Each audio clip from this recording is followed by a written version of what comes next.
De plus en plus souvent, au cours de mes journées, cette question me revient sans cesse. Elle me poursuit et s'acharne sur moi. Cette question sans réponse qui me rend triste rien que d'y penser. Suis-je heureux ?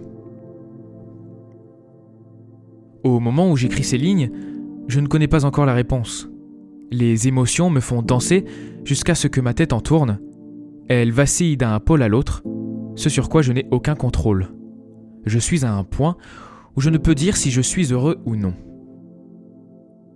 Pourtant, je le vois bien, je suis entouré de personnes formidables qui comptent pour moi. Mes journées sont faites de sourires et de rires. Je réussis bien à l'école, mes parents ont l'air fiers de moi. Je ne semble pas avoir de problème de santé. Je vis dans une maison. J'ai de quoi me réchauffer quand nous arrivons au froid hivernal et de me rafraîchir face aux chaleurs d'été. Alors pourquoi cette question me hante tous les jours ? Pourquoi ai-je des périodes d'absence où mes seules pensées sont noircies sans savoir d'où vient mon problème ? Pourquoi écrire ce que vous entendez en ce moment me noue le ventre, humidifie mes yeux de larmes salées et me donne cette sensation d'être si seul ? Est-ce égoïste de prétendre de ne pas connaître le bonheur là où beaucoup de personnes rêvent d'être à ma place ? Mais qu'est-ce que le bonheur ? La définition officielle du dictionnaire Larousse nous dit « Bonheur, état complète de satisfaction ou encore joie, plaisir lié à une circonstance ». Comme déjà expliqué plus haut, je suis dans des circonstances adéquates pour me procurer de la joie et j'en suis très satisfait. Alors pourquoi cela ne me suffit pas ?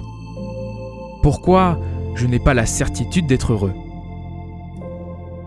C'est là que je me suis dit, notre bonheur n'a pas de définition. Celle qu'on trouve dans les dictionnaires n'est qu'une version simplifiée de ce sentiment afin que tout être humain puisse communiquer cette sensation de satisfaction et de contentement. Mais la description de notre bonheur ne peut être choisie que par nous-mêmes. Nous seuls avons la réponse de ce qui nous anime à chercher le bonheur et de quoi il s'agit. Mais à me focaliser sur la recherche de la recette parfaite du bonheur, mes investigations auraient-elles les effets inverses ? À trop chercher, on finit par s'en éloigner. Il faut savoir capturer ce sentiment si rare pour certains, à l'instant où il nous passe devant, et le savourer comme si c'était le dernier. Mais je n'aspire pas à ça. Je veux avoir le contrôle de mon bonheur, je veux choisir quand et comment. C'est légitime. Nous vivons déjà dans un monde plutôt dur, où chaque soir à la télévision, on nous montre comment nous détruisons la terre à petit feu. Ou plutôt à grand feu de forêt. Ces psychopathes capables de tout qui rôdent dans les rues le soir et vivent dans un monde où on peut te laisser crever car tu n'as pas assez d'argent pour survivre. Quel monde va-t-on laisser à nos futurs enfants ? Ces enfants qui rêvent d'être plus grands pour connaître le rêve des parents, et ces adultes qui, autrefois, étaient des enfants, rêvant de remonter le temps pour retrouver le bonheur innocent du monde cruel qui les attend. Alors oui, je ne vois pas pourquoi je ne devrais pas avoir le contrôle sur ça. C'est à moi de choisir si je suis heureux ou non, qu'importe les circonstances. Mais comment le contrôler ? Puis-je le contrôler ? Et si je ne peux pas, alors je dois m'assurer de ne pas le faire fuir. Analyser et comprendre son cheminement. Se débarrasser de tout ce qui est contraire au bonheur, faire en sorte d'oublier tous les chagrins et toutes les peines. Et peut-être que, grâce à cela, je pourrais choisir quand être heureux, montrer aux autres un nouveau chemin, une sortie pour certains. Donc, énumérons ce qui ne me rend pas heureux. D'abord, je tiens à clarifier que cette liste m'est propre. Ce sont mes instants, mes actes et mes pensées qui me rendent dans une situation de mal-être. Ce qui me rend malheureux, c'est la peur enfouie en moi d'être seul, d'être abandonné, de ne plus recevoir aucune affection des personnes que j'ai aimées. Ce sentiment pénible et lourd de voir ses amis, sa famille dans une situation qui, eux, les rendent tristes. De me dire que je ne profite pas de ma vie, que je dois sûrement louper tellement de choses, alors qu'au fond, je suis juste envieux de ceux qui ont accès à ce que j'aimerais avoir. Je déteste me voir procrastiner, ou je me dis que c'est encore une journée gâchée. L'appréhension de l'échec, le regard des autres et le jugement, et puis la simple pensée de me demander si je suis heureux me rend triste. Ce sont mes peurs, mes sentiments, mes pensées qui, en traversant mon esprit, peuvent anéantir un simple moment de bonheur. Chaque mois, chaque semaine, chaque jour, pas une seule fois, une pensée négative ne me traverse l'esprit. Alors j'essaie de les faire taire, faire en sorte de ne pas y prêter attention, vouloir même les supprimer.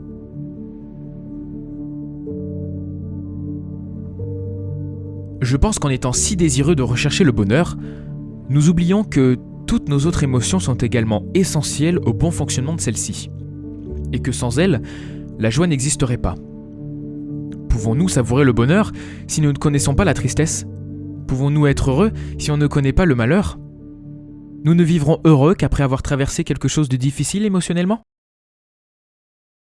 Alors quelqu'un qui n'aurait pas connu toute instabilité au cours de sa vie, quelqu'un qui, aux yeux des autres, mènerait une vie parfaite, ne connaîtrait-elle pas le bonheur ?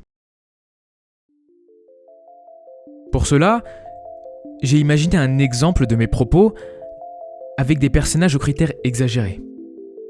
Imaginons une personne fortunée, une vie parfaite, et qui a la capacité de faire absolument tout ce qu'elle veut, quand elle veut, et sans aucune contrainte. Et une autre personne, ayant vécu l'insécurité alimentaire, la solitude, quelqu'un en manque de moyens pour subvenir à ses besoins. Imaginons que cette personne en détresse finisse par atteindre le même niveau de vie que celle fortunée. Tous les deux ressentent-ils la même émotion, la même joie ? Le riche connaissait déjà le confort idéal. Il était impossible pour lui de rêver plus. Depuis sa naissance, il baignait déjà dans ce que le pauvre, lui, rêve d'avoir. Alors il n'en serait pas dépressif, non, mais on pourrait imaginer une certaine lassitude de sa propre vie. Car il n'aurait pas de but, d'épreuve, ni d'objectif à atteindre. Ainsi, le bonheur ne serait pas de vivre le malheur avant de connaître la solution miracle à tous nos problèmes. Non, le bonheur serait le résultat d'un travail qui nous propulserait vers le haut, la réussite d'une épreuve qu'on aurait traversée, l'accomplissement d'un rêve, d'un objectif enfin atteint. Le bonheur serait la récompense pour avoir réalisé ce que nous avons toujours voulu, non pas avoir, mais voulu être. Réussir une épreuve qui, autrefois, vous empêchait d'avancer. Avoir enfin trouvé sa voie et pouvoir aider ceux qui vous entourent grâce à ce qui vous anime. Être une meilleure version de soi-même. Alors, acceptons nos tristesses. Acceptons nos peurs, nos pensées négatives et comprenons-les. Elles ne sont pas là pour saccager votre vie, non. Elles vous passent un message.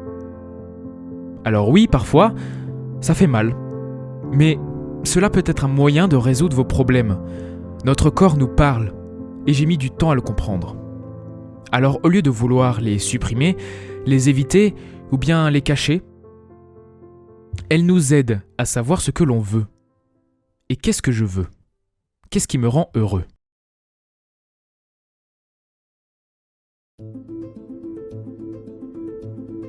Ce qui me rend heureux, ce sont les moments partagés avec mes amis, et avec eux avoir des larmes non pas salées, mais remplies de rire et de gaieté. Ce qui me rend heureux, c'est d'être avec des gens que j'aime, et de se sentir aimé en retour, comme le bon fonctionnement d'un écosystème. Être heureux, c'est de savoir que ma famille se porte bien, qu'il ne leur arrive aucun problème, ou je pourrais les aider en vain. Le simple fait de savoir qu'ils sont épanouis dans leur vie me remplit entièrement de bonheur.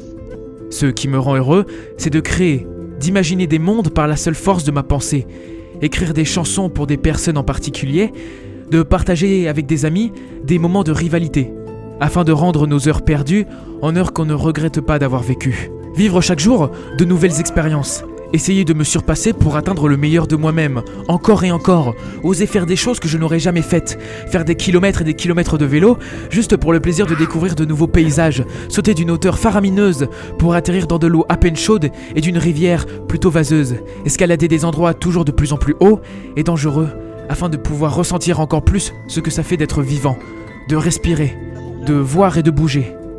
Pour moi, c'est ça être heureux.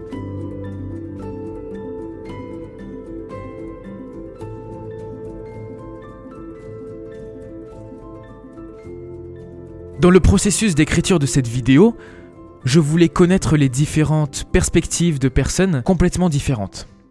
Des jeunes, des plus âgés, de la famille ou bien des amis. Voyons-nous la chose de différentes manières. Pour eux, qu'est-ce que le bonheur ?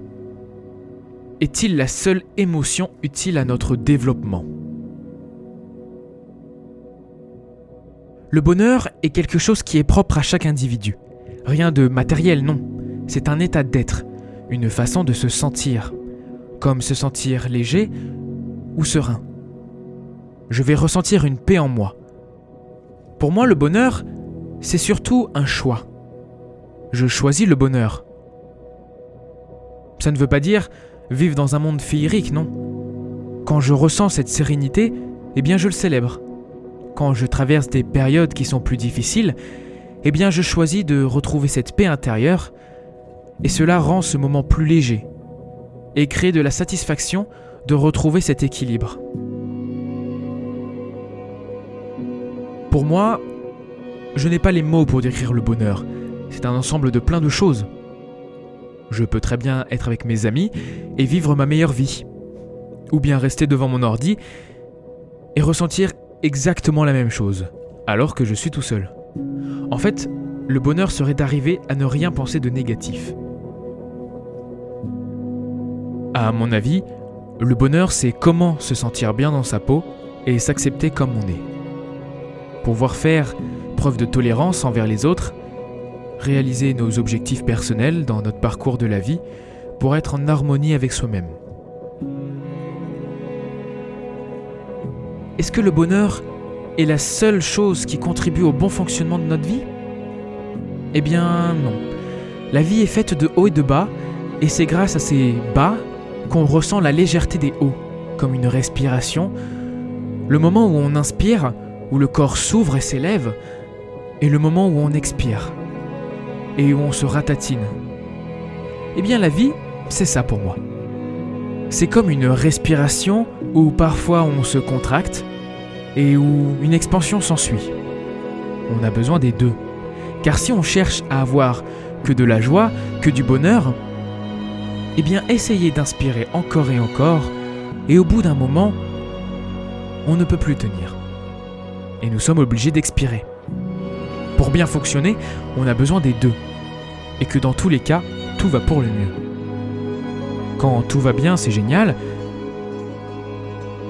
Et quand tout va mal, c'est un nouveau challenge à traverser, qui est aussi un cadeau pour nous pousser au meilleur de nous-mêmes.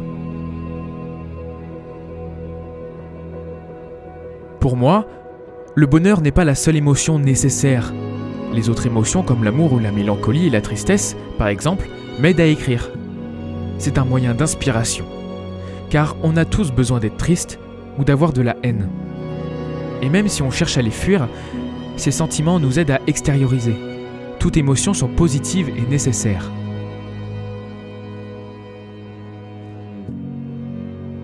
À mon avis, le malheur est une sorte de bonheur inconscient. Comme le yin et le yang, les deux se complètent et l'un sans l'autre, ils deviendraient inefficaces. Nous serions dans un monde de bisounours, il n'y aurait plus d'objectifs, plus de combativité. L'homme a besoin de challenge, de savoir et d'expérience.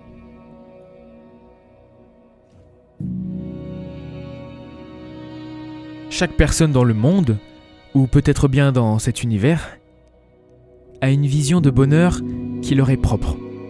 Ce que j'ai retenu de cette expérience d'écriture, c'est que je dois arrêter de vouloir cacher et d'ignorer les émotions qui me rendent triste ou malheureux.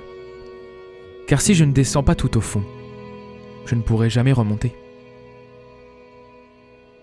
Et vous ? Vous sentez-vous heureux ?